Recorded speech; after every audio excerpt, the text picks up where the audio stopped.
Desde que cayó el telón de hierro, surgieron organizaciones patrocinadas por instituciones gubernamentales estadounidenses, entre las que estaba USAID, que patrocinó algunos programas de desarrollo, buenos todos, a través de la sociedad civil y sus representantes locales aquí, Participación Ciudadana. En esa época tuvimos algunas diferencias con el jefe de esa organización, que es el subcomandante Cero. Tiene un subcomandante. Y con Ramón Tejada Holguín. Ramón Tejada, a partir del 2012, por relaciones primarias con el presidente Danilo Medina, pasó a formar parte del equipo técnico del gobierno como director de información, análisis y programación estratégica de la presidencia. Y lo ha hecho con una dignidad extraordinaria, poniendo claro cuál es su papel.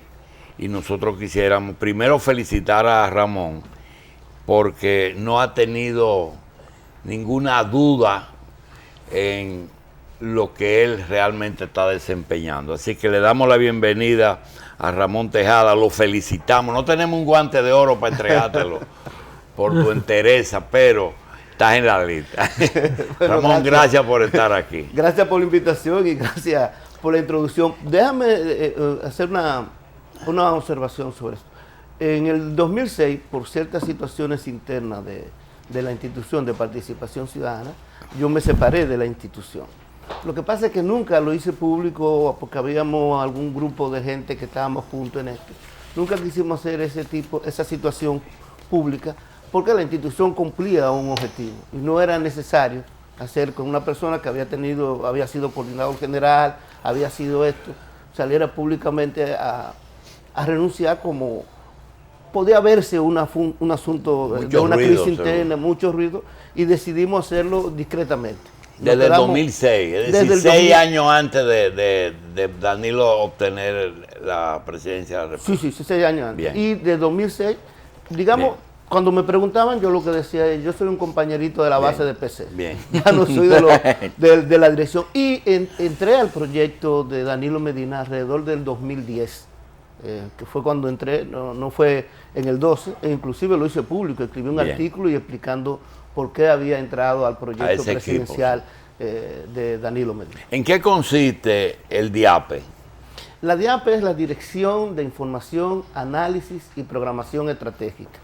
Por nombre no me quedo, nombre grande, pero lo que hace es sencillamente analizar informaciones públicas de los medios de comunicación, de las redes sociales, etcétera, para establecer cuáles son los niveles de demanda de la sociedad dominicana que pueden, de alguna manera, o afectar favorablemente o negativamente la gobernabilidad, la forma, el buen gobierno, y bueno, en función de eso ya las instituciones responsables utilizan esas informaciones y la estrategia que diseñamos para ejecutar y ayudar en ese proceso de buen gobierno. Bien.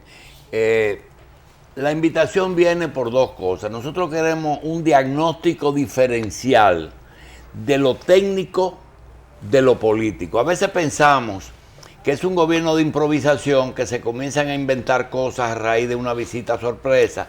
Mira, darle un préstamo a los conejeros, a la gente del jengibre, y entonces Peralta le da seguimiento, si hablan verdad, que están organizados, pero parece que hay algo más, porque tuvo aquí un viceministro, apellido Jiménez, que trabaja con Montalvo, y vemos que en la presidencia hay cierto grado de planificación y ahora vemos que es así. ¿Realmente aquí se planifica todo o hay mucha improvisación? Mira, la mayor parte es planificado. Obviamente hay algunos elementos que se te presentan en la sociedad dominicana que tú tienes que darle respuesta inmediata. Pero en general el gobierno no se distrae de esos elementos, le da la respuesta que puede, pero hay un plan estratégico para cada año. Inclusive, te puedo decir que tú puedes tomar el programa de gobierno del presidente Danilo Medina, lo puede hacer del 16, lo puede hacer del 2, y observar cómo la mayoría de todas estas medidas y estas situaciones están contempladas en el programa de gobierno. Pero además se le da un seguimiento estrecho día a día hay un programa que se ha presentado, inclusive está en la red, se ha presentado para cada sector y ha salido en la prensa esto, que es lo que se llama las metas presidenciales. Es un programa informático en donde cada institución va colocando las metas presidenciales del año, de los 2 años, cada año obviamente, y va viendo el nivel de cumplimiento de estas metas y lo va llenando con los indicadores. No dice que, mira, yo hice esto y ya, no, sino esto se hizo, los indicadores son tales, cuales, etcétera. Y además de eso, el presidente le da un seguimiento estrecho a estas metas. Por ejemplo, la semana pasada se reunió el equipo agroforestal, en donde se establecieron cuáles son las metas y cuáles eran los niveles de cumplimiento hasta este momento de las metas en esa materia. No, como te digo, gobernar, y más en un país de República Dominicana, no es fácil. Siempre se van a presentar situaciones a las que tienen que darles respuestas rápidas, pero en conjunto hay una planificación real y efectiva en el gobierno, como nunca antes había sido. Y uno de esos es las metas presidenciales, que precisamente Juan Ariel, que señalaba Juan Ariel Jiménez, que trabaja con el ministro Gustavo Montalvo, es una de las personas que tiene mucho que ver con eso. Bien, José. Ese programa vino de paquete de fuera. Eso se estableció en todos los países de América Latina. ¿Cuál paquete? El paquete que maneja la DIAPE, el paquete informático, que controla el proceso, es un elemento de modernización indiscutible en la administración pública. Tengo entendido que hasta en Cuba lo emplean. Mira, la historia de la DIAP efectivamente no es una historia dominicana. Es decir, en un momento dado, en los 90, frente a la crisis del Poder Ejecutivo, yo no sé si ustedes recuerdan, en los 90, en toda América Latina, hubo muchos enfrentamientos entre los poderes ejecutivos y los poderes legislativos. Y en algún sentido, uno de los diagnósticos que hizo el PNUD, que fue la institución que más contribuyó a la creación de estas instituciones, era de que, bueno, quizás muchas veces el Poder Ejecutivo necesitaba una especie de think tank o tanque de pensamiento o grupo, no necesariamente gubernamental, no necesariamente con responsabilidades ejecutorias, no ministerial, sino un equipo de personas con ciertas capacidades de análisis que le puedan suplir información al Poder Ejecutivo. Y es ahí donde entonces comienzan en América Latina a surgir instituciones como esta. Efectivamente, muchas de las instituciones de esta naturaleza tenían inclusive un paquete informático que se llama el CIMAT, el Sistema de Monitoreo de Temas y Actores, de actores y temas, para establecer, ¿no?, cómo se iba moviendo la sociedad. En el caso nuestro, obviamente, nosotros le hemos hecho muchas modificaciones y lo hemos adaptado exclusivamente para República Dominicana. No es un programa, él no es el mismo programa que se ha diseñado para los demás lugares. ¿Con qué frecuencia hacen encuestas ustedes? Nosotros hacemos barómetros más o menos cada 2 o 3 meses. Generalmente cada 2 meses. ¿Sobre temas específicos o un planeamiento? Por ejemplo, nosotros tenemos un barómetro de seguridad ciudadana, que es sobre temas específicos, y tenemos otros sobre los temas que necesariamente el gobierno necesita responder de la ciudadanía. Por ejemplo, normalmente hacemos una sobre el tema de la percepción de las personas sobre el discurso de rendición de cuentas del presidente.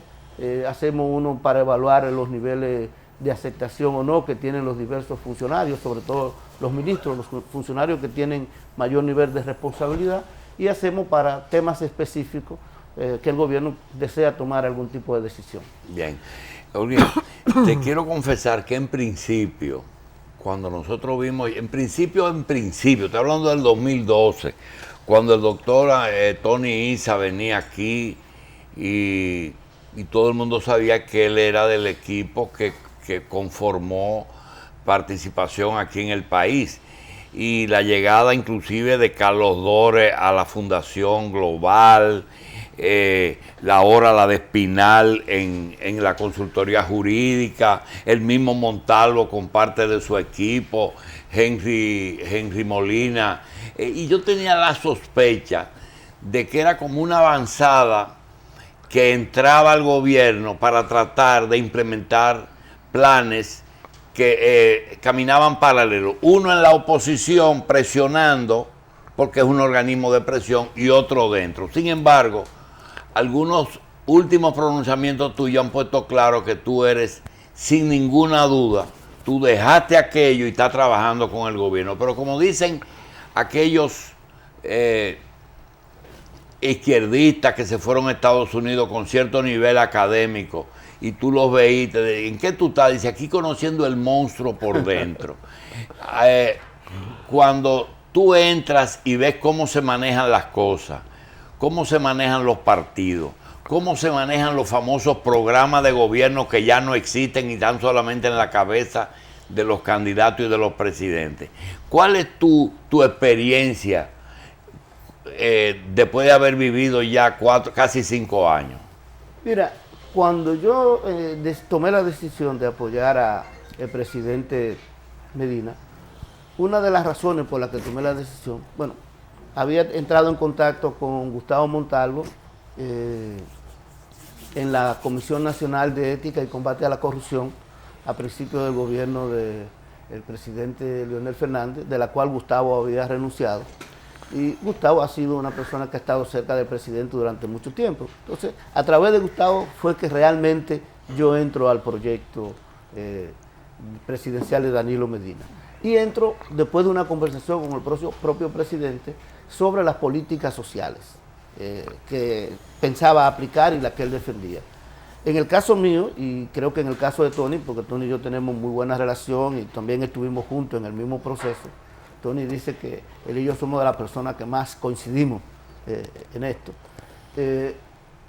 Puedo decir que en el caso de Tony fue igual. La política social que proponía y propuso y que trata de ejecutar y está ejecutando el presidente Danilo Medina era lo que nosotros estábamos reclamando desde fuera. Es decir, el proyecto que él presentaba, esto de la tanda extendida, de estimular la educación, de la salud, todo este proyecto, no de privilegiar el nivel asistencial, sino, como dice el refrán, no de regalar pescado, sino de enseñar a pescar, de crear las capacidades, que eso solamente se logra con educación, con salud, con vivienda, inclusive en todos estos momentos. Entonces nosotros decidimos entrar a este proyecto de esto.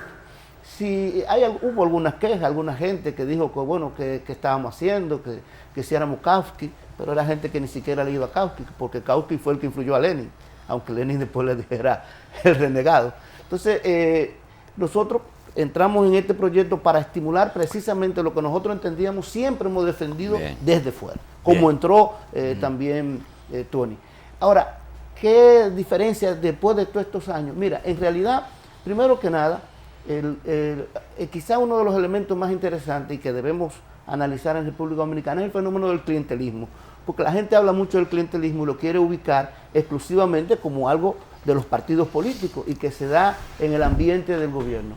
Pues bien, en realidad en el ambiente donde yo me movía también se daban niveles de clientelismo, y se da clientelismo en República Dominicana en todo lugar en donde hay gente que tiene necesidad de votos, porque el clientelismo como intercambio de apoyo por favores lo vemos en las organizaciones civiles, lo vemos en las organizaciones empresariales y lo vemos en el Estado. Uno de los elementos más interesantes precisamente es cómo en el gobierno actual una de las políticas que más puede reducir el clientelismo es cuando tú tienes precisamente políticas sociales universales. Por ejemplo, aunque parezca mentira, esto de la jornada extendida, todo esto del sector educativo es un elemento que contribuye más a reducir el clientelismo que otros aspectos de la participación o de la denuncia. Es decir, nosotros, en cierta manera, con esto estoy diciendo, seguimos encaminados a hacer lo mismo que hacíamos. En participación ciudadana, por ejemplo, yo fui coordinador general de participación, pero normalmente, luego de la coordinación, era parte de la comisión política. De hecho, fui durante muchos años el coordinador de la comisión política. ¿Qué hacíamos nosotros en la Comisión de Análisis Político de Participación Ciudadana? Nos juntábamos y veíamos los actores sociales, cuáles son los actores sociales que influyen positivamente en un tema, cuáles influyen negativamente y a cuáles nosotros debemos estimular para las ideas que nosotros queríamos que se expresaran. Pues lo mismo que yo hago desde la DIAPE. No, hay un equipo que nos juntamos, observamos cuáles son los actores sociales que apoyan determinadas políticas, cuáles no la apoyan, cuáles son neutros, qué tipo de políticas se puede llevar a cabo para que estos actores apoyen esto. Sí, es así, Holguín, pero nosotros pensábamos que la DIAPE podía ser el departamento que se encargará no solamente de darle seguimiento al 4% o a programar el año de reforestación, ¿cómo se llama el de ahora? De agroforestal, sino también cosas que se han quedado pendientes y todavía la población no sabe si están bien o están mal. Por ejemplo, aquí no se ha hecho un estudio de los resultados de la capitalización de la empresa pública. ¿Qué pasó? Pero tú oyes los escándalos de Corde todavía hablando de cancelar un director de Corde 20 años después de que se capitalizó la empresa. O tú oyes un problema de los Tres Brazos castigando a quien hizo las cosas bien en contra de los que ocuparon mal tierras. Entonces, esos temas como son la deuda pública, medio ambiente, el transporte, el tema de los hospitales, que eso no ha explotado, el problema de lo que se mueve en la compra y manejo de la salud, no es función de, o no podría incluirse algunos estudios dentro de las funciones de la DIAPE. Mira, como te digo, nosotros trabajamos directamente con información pública, se realizan algunos estudios cuando no lo piden. Y, por ejemplo, en el sector salud, nosotros hemos trabajado más estrechamente con parte del sector salud, porque también hay algunas relaciones históricas con algunos de esos sectores, y le hemos hecho análisis de esta naturaleza que tú señalas. En cuanto a la capitalización, pues mira, lo que más hay son estudios realmente que se han realizado sobre el sí, porque en salud tú tienes que, aquí se está gastando una cantidad de dinero en salud, pero a veces tú no ves ni siquiera un pequeño porcentaje de resultados. No, mira, y en salud también hay alguna serie de aspectos beneficiosos para la sociedad dominicana que quizás no se han comunicado totalmente y abiertamente. Todo el proceso de descentralización, quizás también porque es un poco difícil que la gente lo entienda, pero todo el proceso de descentralización, de conversión del Ministerio de Salud Pública, por ejemplo, solamente en un organismo rector, regulador de la salud, que no ejecuta nada, y la creación del Sistema Nacional de Salud, el SNS, que administra todos los hospitales, y la autonomía de los hospitales para definir cosas. Eso es un elemento que ha beneficiado enormemente y que beneficia. Sí, pero está bien que la DIAPE no pueda hacer un trabajo sobre los obstáculos que le presenta un partido político a su candidato. Es decir, ustedes no pueden hacer un estudio crítico de los problemas de la continuidad de ciertos recursos humanos que sigan presentes en la administración pública, que es un problema que tienen los presidentes todos, y es pagar el trabajo político o los aliados. Pero también pasa con la salud, por ejemplo, el médico es la figura principal y ahí es que está mucha falla, el maestro en la escuela. ¿Es función de la DIAPE eso o no? Como te digo, nosotros le damos seguimiento a las diferentes variables. Lo que ocurre en estos aspectos, como tú sabrás, hay informaciones que nosotros no podemos revelar, porque son informaciones internas para la toma de decisiones y que no nos corresponde a nosotros decirla. Señor Tejada, hay algo que queremos saber en cuanto a la DIAPE también. Dentro de las funciones, o si queremos saber si se le encarga con frecuencia saber el origen de ciertas manifestaciones, es decir, si realmente son producto de campañas de opinión, de movimiento de opinión pública a favor de ciertos intereses o movilizadas por algunos intereses, o si se les encarga de vez en cuando averiguar quién es que está detrás de algunas cosas, o si realmente son consignas enarboladas con cierto apoyo popular. Mira, un asunto muy importante, como dice aquella frase, nada humano me es ajeno. En el caso de la DIAPE, nada gubernamental le es ajeno. La DIAPE efectivamente hace un análisis, como te digo. Piensa lo siguiente, nuestra misión es suplir de información que funcione para mejorar la gobernabilidad, es decir, la relación Estado-ciudadanía, para mejorar la gobernabilidad y el buen gobierno. Esa es nuestra misión. Esa información se la suplimos al Poder Ejecutivo. Eso significa que sí, nosotros hacemos análisis de ese tipo de movimiento y de todo eso. Pero ojo, trabajamos exclusivamente con información pública. Trabajamos con las informaciones que están en las redes sociales, con las informaciones que están en la prensa escrita, televisiva, en la digital, la radio, la televisión. Es decir, tenemos una gran base de datos sobre esto y con encuestas que nosotros realizamos. No trabajamos como organismo que anda investigando a la persona que hizo, que con quién se reunió, ni nada de este tipo de cosas. Okay. Bien. O sea, pero sí, hacemos esos análisis. Una última pregunta, porque pienso que el país ganó un gobernante y perdió un escritor. ¿Te queda tiempo para escribir?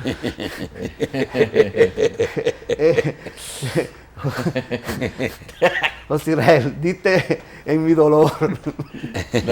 No me queda tiempo para escribir, porque tengo que escribir muchas de estas cosas, pero sí material para una... Yo espero para un buen retiro, una muy buena novela. Una muy buena novela.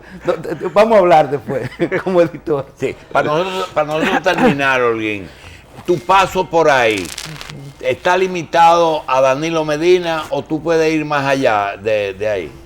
Mira, mi paso por ahí, como te dije, cuando yo tomé la decisión de apoyar al presidente y cuando tomo una decisión de apoyar a alguien, lo apoyo, fue por las medidas y la política que él llevaba a cabo, por la forma en que él proponía y está ejecutando el gobierno, las políticas sociales, la relación con la gente, todo esto de la visita sorpresa, la jornada extendida, la creación de la ciudad Juan Bosch, sí, todos estos aspectos que estaban en el programa de gobierno. Eso significa que si hay continuidad de esto y de un proyecto presidencial que me cree la confianza de que efectivamente va a asumirlo de esta manera, pues claro que yo podría continuar en esto. Pero yo honestamente la decisión que tomé la decidí para apoyar al proyecto. Todas las informaciones Medina de los trabajos de ustedes se le entregan al presidente o a la persona que él designó, y ustedes no pueden publicar, por ejemplo, quiénes son los funcionarios más eficientes que tiene el gobierno. Mira, no es prudente tampoco, ¿no? ¿Cómo que no es un buen premio? No, mira lo que ocurre. Fíjate ya la crítica que nosotros tenemos como institución, a pesar de que siempre estamos explicando lo que hacemos, hemos reunido gente, muchas de esas personas que están en los movimientos son amigos. No hablo de amigos, es decir, de personas que nos juntamos, conversar, que podemos cenar juntos, comer juntos. Tenemos mucho contacto y aún así ya tú ves cómo han querido demonizar y satanizar a la DIAP. Lo que ocurre con estas informaciones es que, por ejemplo, si nosotros hacemos una encuesta y la encuesta revela que el presidente tiene una posición privilegiada de tal o cual sentido, la percepción de la gente, claro, porque eso es gubernamental, tiene que ser, claro que sí, entonces no le quieren creer. Y si hace lo contrario, entonces dicen, mira, hasta ellos dicen que está mal. Pero esa tramería la tenía Balaguer montada, ¿por qué no la empleó? Esa tramería. La tramería de la DIAP, se la había montado a Balaguer. No.